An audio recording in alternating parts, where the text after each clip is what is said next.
Hai Smart Viewers, di segmen kali ini kita sudah bersama Novia Cuyanto, seorang binusian yang mendapat nih penghargaan Trustworthy Internship dari Hotel Tentrum Jakarta. Halo.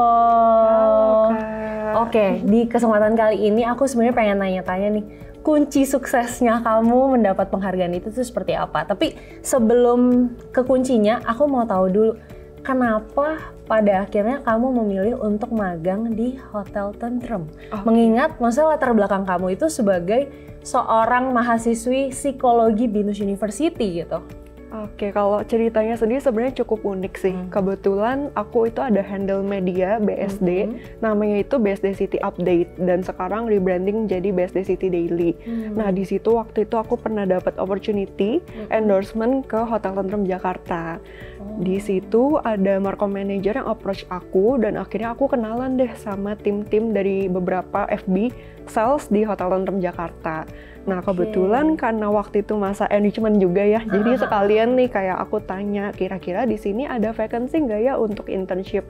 Dan ternyata ada, pas banget, makanya di situ aku coba apply ke Human Resources nama role-nya. Oke, nah untuk profesi yang kamu akhirnya lamar nih di sana, itu tanggung jawabnya seperti apa?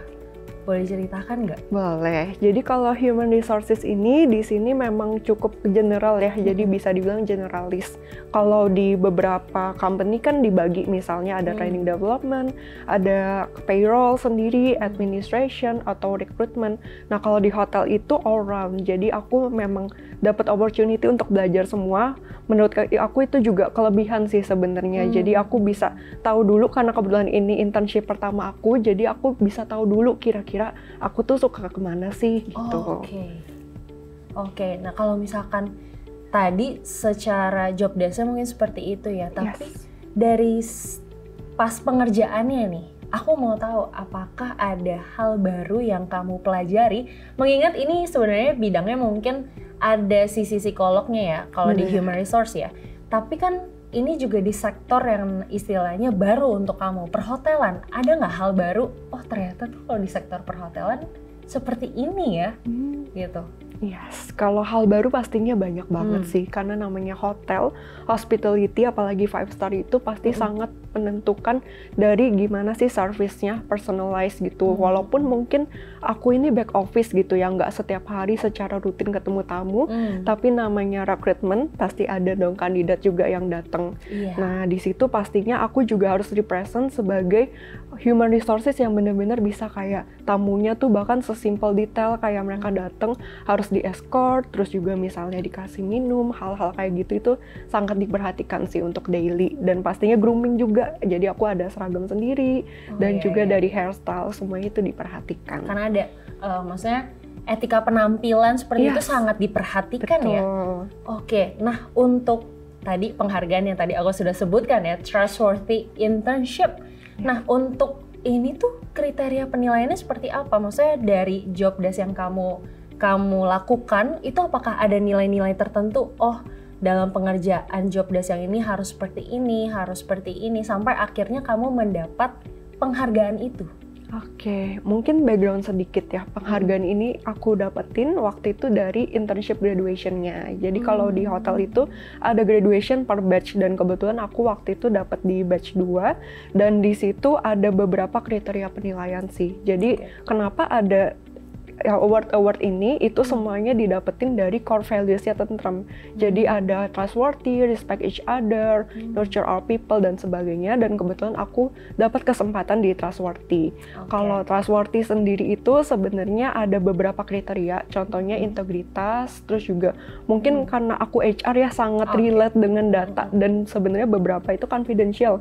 Aku nggak bisa share, terus juga mungkin hal-hal lainnya ya kayak onboarding, gimana caranya aku bisa handle karyawan baru gitu, walaupun aku seorang intern, itu juga dinilai sih dari situ. Oke, berarti dari cara kamu menjaga sebuah data juga ya? Ya, itu diperhatikan sekali sih. Oke, nah kalau misalkan perasaan kamu saat mendapat penghargaan ini itu seperti apa? Karena kalau aku sendiri pastinya sih merasa bangga ya, tapi kalau menurut kamu apa sih yang kamu rasakan? Apakah merasa bangga? Apakah ternyata penghargaan ini tuh punya makna lain di kamu gitu?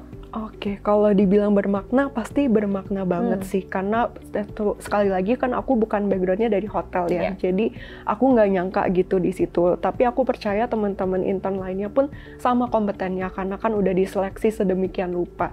Dan di situ kebanggaannya sendiri adalah aku benar-benar belajar hospitality dari nol. Jadi gimana cara escort orang, gimana cara kita pakai kata-kata yang sebaik mungkin untuk tutur kata, itu jadi kebanggaan juga pastinya. Oke, karena sebenarnya dari Novi sendiri nih, dia sangat-sangat aktif ya dalam mengikuti kegiatan ya. Jadi kalau misalkan dikepoin ke Instagramnya tuh banyak banget, salah satunya ada kegiatan Mapres tahun ini juga Novia ikut ya? Iya, ikut waktu. Oke, nah jadi kalau misalkan untuk apa yang kamu pelajari itu sebenarnya kamu juga udah sempat belajar di kegiatan-kegiatan sebelumnya nggak sih? Mungkin di Mapres juga diajarkan untuk bisa menjaga etika, terus secara trust-nya, teamwork-nya, atau seperti apa?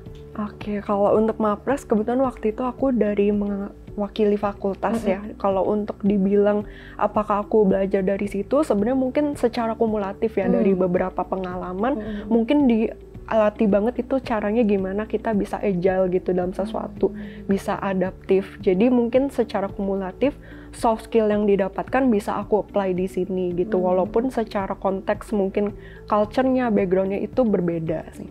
Oke, nah bedanya tuh kayak gimana? Karena mungkin saat bekerja itu secara age juga beda kali ya. Betul, iya. Culture juga pasti beda. Itu seperti apa tuh tantangannya? Oke, kalau tantangannya pastinya karena ini internship pertamaku, awalnya itu kelas full dari misalnya weekday, terus tiba-tiba jadi switch nih rutinitasnya jadi full kerja, di mana ini kita udah bukan under mungkin dari mewakili kampus aja tapi mewakili company gitu ya, pasti harus ada adaptasinya masing-masing lagi. Jadi kayak gimana caranya menempatkan diri. Kalau dari prinsip aku tuh, aku coba untuk nggak menempatkan sebagai intern aja tapi sebagai full time gitu. Karena kayak yang tadi aku mention, mereka kan nggak tahu nih posisinya aku tuh sebenarnya intern. Mereka cuma tahu aku bagian dari HR. Itu sih yang aku coba apply gitu. Berarti secara profesionalisme tuh sangat dikembangkan ya di sini ya? Betul. Iya. Oke, karena menurut aku sih memang program internship ini menurut aku memang sangat bermanfaat karena apalagi untuk yang pertama kali masuk jadi benar-benar mengenal dunia pekerjaan dari segi profesionalismenya, terus juga cara membangun komunikasi karena secara gap umur itu sangat menentukan cara kamu berkomunikasi sih sebenarnya.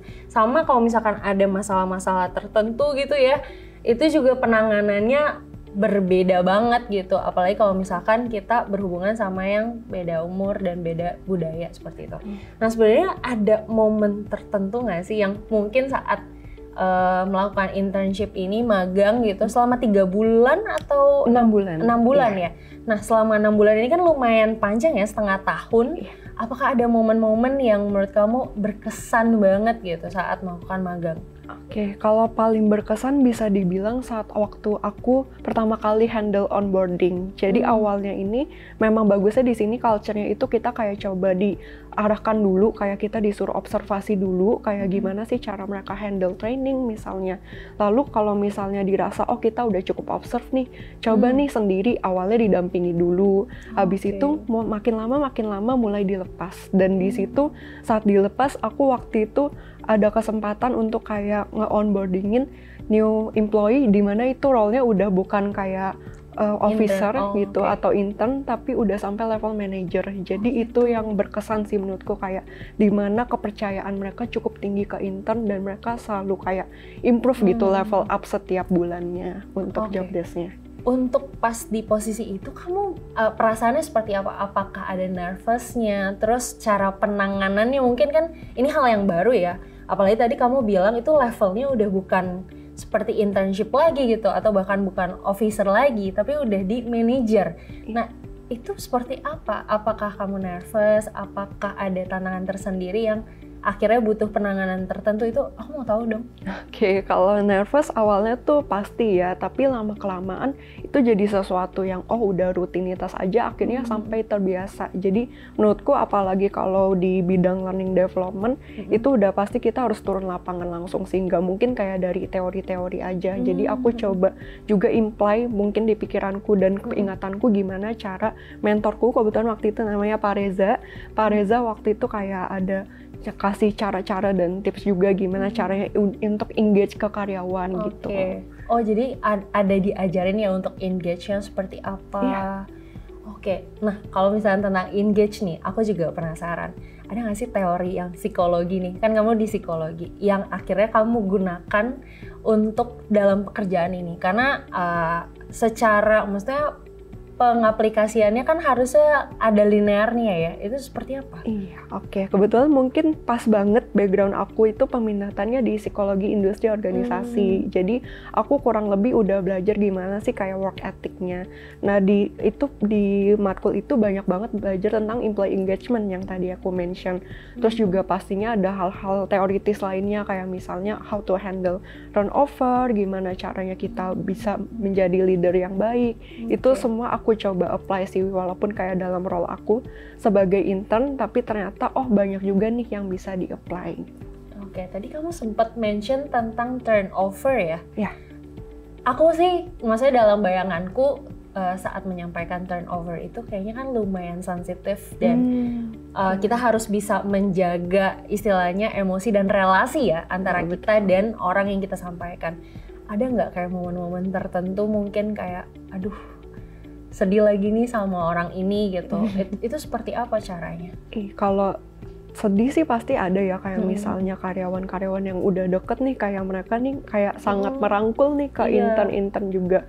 Kalau caranya sih pastinya aku mungkin ada boundaries ya antara kayak profesional dan juga personal. Mungkin kayak kalau dalam saat lagi kerja gitu kita coba profesional, mungkin kayak bener-bener ikutin regulasi yang ada. Misalnya kalau di employee yang mau keluar itu kan ada exit interview, exit clearance. Aku coba ngikutin prosedurnya dan coba arahkan mereka sesuai sedemikian rupa SOP-nya. Tapi kalau setelah misalnya proses itu udah selesai gitu ya, aku coba kayak berusaha personal as a friend gitu. Misalnya apalagi kalau yang biasa umurnya nggak jauh-jauh, pasti akan ada ngobrol-ngobrol gimana Pak, Bu sejauh ini. Terus kayak mungkin kalau kita di hotel tuh biasa sering ngomongnya kayak see you in another lobby gitu. Lucunya gitu, mereka ada kayak mungkin apa istilahnya sendiri gitu. Karena menurut aku cara handle untuk itu tuh butuh skill tertentu, mengingat itu maksudnya bukan suatu hal yang baik ya istilahnya kayak gitu dalam pekerjaan, tapi ya mau nggak mau kita harus bisa menyampaikannya dengan cara yang tertentu, dengan attitude yang tertentu gitu loh. Jadi biar tidak mungkin bersedih hati yang berkepanjangan kali ya. Bener banget. Oke. Nah mungkin kalau misalkan nanti nih, aku juga mau dong kepo-kepo. Ada nggak sih kayak tawaran untuk kayak, next beneran full time yuk di sini kayak gitu di Hotel Tentremnya sendiri? Itu sebenarnya melihat kinerja kamu, apakah ada feedback yang, ternyata as an intern aku udah sampai di level ini loh. Oke, kalau waktu itu sih kebetulan pas graduation juga dosenku ada datang ya waktu itu, namanya Cimun dari Enrichment Coordinator, dan di situ dikasih sampai beberapa feedback, termasuk kan ada pembagian sertifikat. Untuk hasilnya sih memang puji Tuhan cukup memuaskan sih, dan memang dari mentorku Pak Reza juga bilang kayak aku bisa nih diasah dan berkompeten gitu. Dan akhirnya aku coba kayak melanjutkan ya dengan journey-ku, kayak sempat diajak ngobrol juga, next-nya kamu gimana plan-nya. Jadi kan aku kebetulan masih ada internship lagi, abis itu baru kayak skripsi diselesain gitu. Oke, berarti pesannya buru-buru selesaikan skripsi ya, agar nanti bisa langsung join as full timer ya. Oke, nah aku pengen tahu nih sebagai Binusian yang aku bisa bilang berprestasi banget sih, apa sih pesan kamu yang ingin mungkin kamu sampaikan gitu ya untuk Binusian lainnya agar bisa ikut berprestasi juga nih, menorehkan prestasi mungkin dari bidang akademik maupun yang bentar lagi mungkin akan memasuki magang gitu. Mungkin boleh disampaikan? Oke, kalau mungkin pesan dari aku, coba do your best aja sih di apapun yang dilakuin. Mungkin ini terdengar klise, tapi itu yang coba aku apply. Contohnya kayak tadi internship, aku berusaha untuk apply kalau aku ini seorang full time juga. Dan itu mungkin yang aku coba apply juga di perlombaan, maupun kayak mungkin di kelas dan di hal-hal lainnya. Karena kita nggak pernah tahu mungkin opportunity apa yang akan datang. Mungkin orang ada yang diem-diem tuh sebenarnya observe gitu ya. Jadi entah misalnya kayak, oh aku banyak denger juga kayak dari teman-temanku, rekan-rekanku, atau mungkin kakak kelas yang banyak dapat opportunity dari intern tiba-tiba oh jadi full time gitu, kayak gitu sih. Iya bener banget sih apa yang sudah dikatakan sama Novi tadi ya. Do your best karena kita nggak tahu kapan kita akan di-observe, dan bahkan apa yang kita lakukan itu tuh bisa jadi pintu untuk next step-nya lagi gitu. Jadi jangan menyerah atau apapun kalau misalkan lagi mungkin melakukan kesalahan ya, karena balik lagi kita harus terus belajar, dan yang mana ini juga lagi di fase yang magang, kita mencoba hal-hal baru gitu. Mungkin thank you sebelumnya, kita harus selesai sampai di sini, tapi Smart Viewers jangan kemana-mana dulu karena kita masih ada informasi menarik lainnya, so stay tune di Jurnal Pinusia.